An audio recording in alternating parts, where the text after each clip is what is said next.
Hello everyone, आज का हमारा टॉपिक रहेगा organism and population. Organism and population ये आज का हमारा टॉपिक है।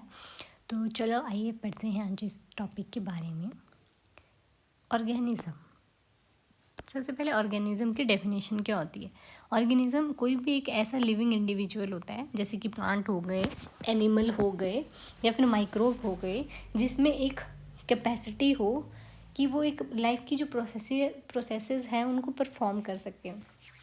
लाइफ की कौन कौन सी प्रोसेस है जो जिसको वो परफॉर्म कर सके, जैसे कि हमारे पास हो गया growth, reproduction, metabolism and response to the stimuli, ये चीज़ें कर सके। ठीक है, तो उसको हम एक ऑर्गेनिज्म बोलेंगे जो हमारे पास क्या कर सके, रिप्रोड्यूस कर सके, ग्रो कर सके, और जिसका मेटाबॉलिज्म अच्छा हो और जो रिस्पॉन्स कर सके अकॉर्डिंग टू सिचुएशन, उसको हम बोलते हैं ऑर्गेनिज्म। मतलब वो जो लिविंग होता है, बेसिकली जो लिविंग होता है उसको बोलते हैं ऑर्गेनिज्म। ठीक है, ये की पॉइंट्स हैं इसके। फिर नेक्स्ट आ जाता है हमारे पास हैबिटेट एंड निश।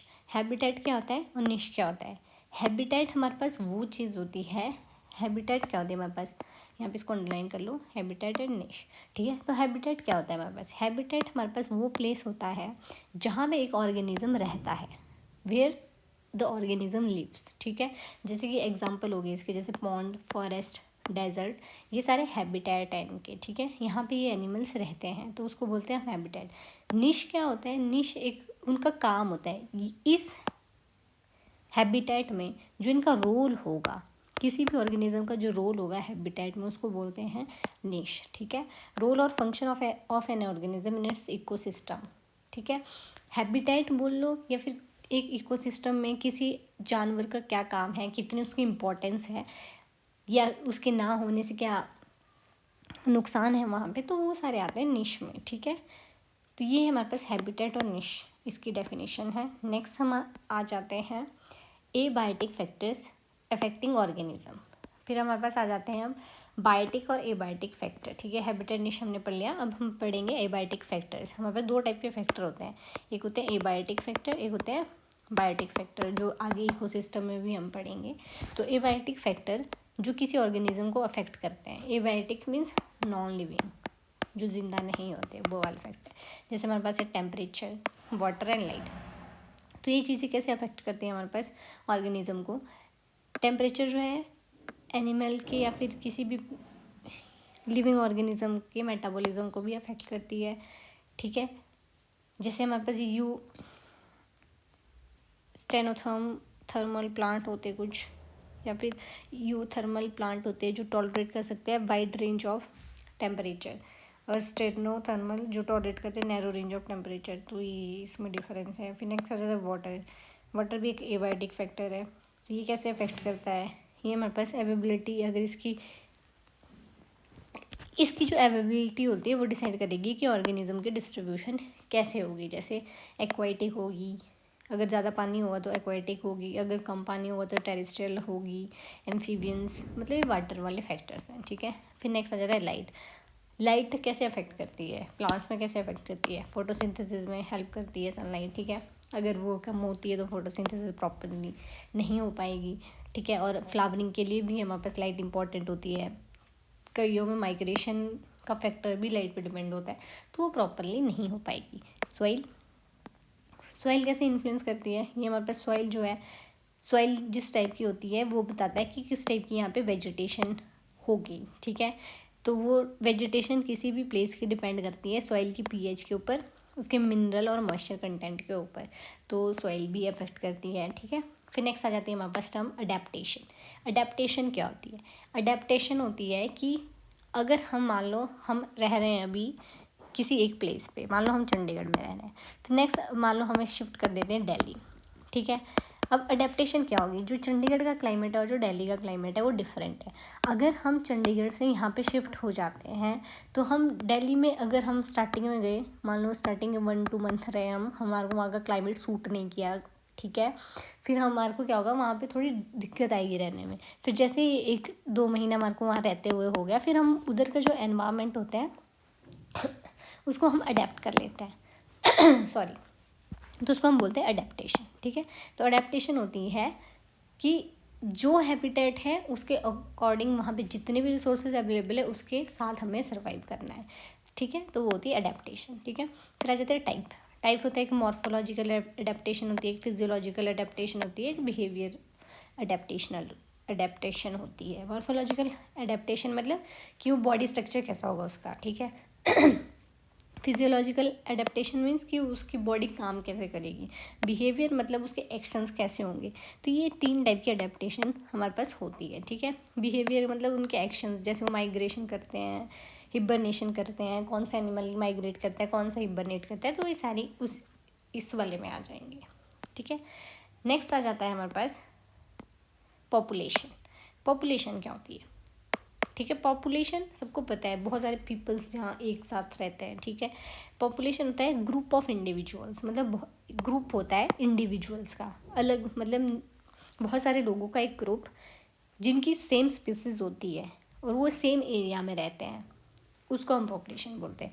Group of individual of same species living in a particular area at a given time, उसको बोलते हैं हम पॉपुलेशन। ठीक है, जैसे इसके एग्जांपल है हमारे पास ऑल डियर इन फॉरेस्ट, जो डियर होते हैं सारे फॉरेस्ट में जो रहते हैं, मतलब वो एक ग्रुप है डियर्स का, सेम उनकी स्पीसीज है और वो उसी एक जंगल में रहते हैं सारे इकट्ठे, तो उनको हम बोल सकते हैं पॉपुलेशन। ठीक है, सेम स्पीसीज ग्रुप भी है और सेम प्लेस भी है। फिर पॉपुलेशन के एट्रीब्यूट्स क्या होते हैं? ठीक है, पॉपुलेशन के कुछ एट्रीब्यूट्स होते हैं जो हमारे पास एट्रीब्यूट एक इंडिविजुअल के नहीं हो सकते, जैसे पॉपुलेशन डेंसिटी। पॉपुलेशन डेंसिटी क्या होता है? नंबर ऑफ इंडिविजुअल पर यूनिट एरिया, एक पर यूनिट एरिया में कितने इंडिविजुअल रहते हैं, जो किससे अफेक्ट कर सकता है? इन नंबर ऑफ इंडिविजुअल पर यूनिट एरिया को अफेक्ट कर सकते हैं हमारे पास 4-5 चीज़ें। एक तो बर्थ रेट, कितने पैदा हो रहे हैं। ठीक है, एक डेथ रेट, कितने मर रहे हैं, मोर्टेलिटी भी बोलते हैं इसको, और बर्थ रेट को नेटैलिटी भी बोलते हैं। ठीक है, इमिग्रेशन, कितने बाहर से अंदर आ रहे हैं पर्सन, और एमिग्रेशन, कितने अंदर से बाहर जा रहे हैं। ठीक है, तो ये पॉपुलेशन डेंसिटी डिसाइड करता है। सेक्स रेशियो, कितने मेल्स हैं कितने फीमेल्स हैं, वो सेक्स रेशियो को डिटरमाइन करेगा। एज डिस्ट्रीब्यूशन, कि प्री रिप्रोडक्टिव कितने एनिमल्स हैं, रिप्रोडक्टिव कितने एनिमल्स हैं, और पोस्ट रिप्रोडक्टिव कितने एनिमल है, मीन्स कितने ऐसे हैं जो रिप्रोड्यूस नहीं कर सकते, कितने ऐसे हैं जो अभी रिप्रोड्यूस कर रहे हैं, कितने ऐसे हैं जो फ्यूचर में रिप्रोड्यूस करेंगे। तो एज डिस्ट्रीब्यूशन उस हिसाब से होती है। फिर आ जाता है पॉपुलेशन ग्रोथ। पॉपुलेशन ग्रोथ क्या होती है? पॉपुलेशन ग्रोथ होता है साइज विद, एंड साइज में जो चेंज आता है with respect to time. Population size changes with time, population के साइज में जो चेंज आएगा टाइम के साथ, उसको बोलते हैं पॉपुलेशन ग्रोथ। ठीक है, ग्रोथ जो फॉर्म होती है एक्सपोनेंशियल और लॉजिस्टिक ग्रोथ, 2 टाइप की होती है। ठीक है, तो ये इसका जो ग्रोथ होता है वो होता है जे शेप्ड कर्व। ठीक है, इसका जो लॉजिस्टिक ग्रोथ का जो होता है इसका होता है एस शेप कर्व। ठीक है, एक्सपोनेंशियल ग्रोथ जो होती है उसमें होता है अनलिमिटेड रिसोर्सेज, बहुत ज़्यादा रिसोर्सेज होते हैं। ठीक है, एक्सपोनेंशियल ग्रोथ में बहुत ज़्यादा लिमिटेड हमारे पास रिसोर्सेज रहते हैं, जबकि लॉजिस्टिक ग्रोथ में हमारे पास रिसोर्सेज थोड़े लिमिटेड रहते हैं। ठीक है, इनकी फास्ट ग्रोथ होती है। ठीक है, इनकी जो होती है कैरिंग कैपेसिटी के होती है, कम ग्रोथ होती है एज़ कम्पेयर टू इसके। ठीक है, कैरिंग कैपेसिटी के मतलब कि मैक्सिमम पॉपुलेशन साइज जो होता है वो एनवायरनमेंट सपोर्ट कर सकती है। के मीन्स कैरिंग कैपेसिटी, और कैरिंग कैपेसिटी का मतलब है हमारे पास कि कितना मैक्सिमम पॉपुलेशन साइज जो है हमारे पास वो एनवायरनमेंट सपोर्ट कर सकता है। मान लो अगर वो 10 एनिमल्स ही एक जगह पे रखना सपोर्ट कर सकता है, हम रख डाल दे 20, तो वो उधर के लिए नेगेटिव हो जाएगा। ठीक है, तो कैरिंग कैपेसिटी ये होती है कि उस एरिया के अकॉर्डिंग कितने एनिमल्स वहाँ हम रख सकते हैं। ठीक है, नेक्स्ट आ जाता है पॉपुलेशन इंटरेक्शन। पॉपुलेशन इंटरेक्शन बहुत इंपॉर्टेंट टॉपिक है। इसमें क्या होता है? इंटरेक्शन बिटवीन डिफरेंट स्पेसीज, कि डिफरेंट स्पेसीज के बीच में इंटरेक्शन कैसे होती है। ठीक है, इसमें कुछ एक टर्म आती है जैसे mutualism, commensalism, parasitism, predation and competition. अब इसमें क्या होता है? म्यूचुअलिज्म में क्या होता है, एक एनिमल को दूसरे एनिमल के होने ना होने से कोई फ़र्क नहीं पड़ेगा, इसके होने से इसका भी फ़ायदा है और इसके होने से इसका भी फ़ायदा है, मतलब दोनों का फ़ायदा होता है, इसलिए पॉजिटिव इंटरेक्शन होती है। जैसे एल्गे जो होती है, ये जो फंगस होता है ये एल्गे को ग्रो करने के लिए स्पेस देता है। ठीक है, और जो एल्गे होती है वो फंगस को फूड देता है। ठीक ठीक है। तो इसमें क्या है, दोनों का फ़ायदा एक दूसरे से, तो ये डिनोट करता है म्यूचुअलिज्म। कमेंसलिज्म में एक का फ़ायदा होता है और एक का होता है नुकसान या फिर ऐसा बोल सकते, नुकसान नहीं होता।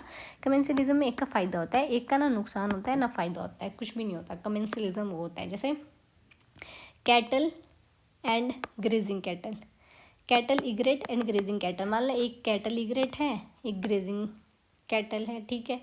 इसमें क्या है, इनका एक का फ़ायदा होएगा, एक का नुकसान भी नहीं होगा, फ़ायदा भी नहीं होगा, दोनों साथ में काम करेंगे। फिर नेक्स्ट आ जाता है थर्ड, पैरासिटिज्म। पैरासिटिज्म में क्या होता है, एक का फ़ायदा होता है, एक का नुकसान होता है।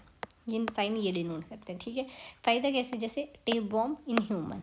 अब टेप वॉर्म है हमारे पास ह्यूमन इंटेस्टाइन के अंदर, ठीक है। अब टेप वॉर्म अगर ह्यूमन के अंदर रहेगी तो वो ह्यूमंस की जितनी भी एनर्जी होगी या प्रोटीन वटएवर वो इसको ईट कर लेगी, ठीक है। तो ह्यूमन की जो है ग्रोथ रुक जाएगी और उसमें कुछ डिजीज़ भी हो सकती है ह्यूमन को। तो इसमें नुकसान किसका हो रहा है, ह्यूमंस का, ठीक है। और टेप वॉर्म का क्या हो रहा है, फ़ायदा हो रहा है, उसको तो कोई नुकसान नहीं है उसमें, ठीक है। तो इसमें ह्यूमन का होगा नुकसान और टेप वॉर्म का होगा फ़ायदा, उसको वो तो सारे न्यूट्रिएंट ले लेगी इससे, ठीक है। तो ये होता है पैरासिटिज्म। पैरासिटिज्म में एक का हमेशा फ़ायदा होगा, एक का हमेशा नुकसान ही होगा। नेक्स्ट आ जाता है प्रीडेशन। प्रीडेशन होता है एक जिसमें एक प्रे होता है और एक हमारे पास उस प्रे को खाने वाला होता है, ठीक है, प्रीडेटर होता है, ठीक है। तो प्रीडेशन में भी एक का फ़ायदा होता है, एक का नुकसान होता है। जैसे लॉइन ने खाया डियर को, तो डियर की तो बेचारे की जान गई, तो इसका नुकसान होगा, और लॉइन ने खाया तो इसका फ़ायदा होगा। कॉम्पिटिशन तो नेगेटिव होती है, तो इसमें दोनों स्पीसीज़ का ही हमारे पास इसमें क्या होता है, नुकसान होता है। कंपटीशन में दो हेल्दी स्पीसीज़ में इसमें कंपटीशन चलेगा, एक जीतेगा एक हारेगा, या फिर एक जीतेगा एक हारेगा, लेकिन जब वो एक दूसरे से फाइट कर रहे होंगे तो दोनों को थोड़ा थोड़ा नुकसान तो पहुंचेगा ही, इसलिए कंपटीशन में हमेशा negative. So that's all about our this chapter organism and population. अगर आपको वीडियो अच्छी लगी हो please do like share comment and subscribe. ये यहाँ पे कुछ इंपॉर्टेंट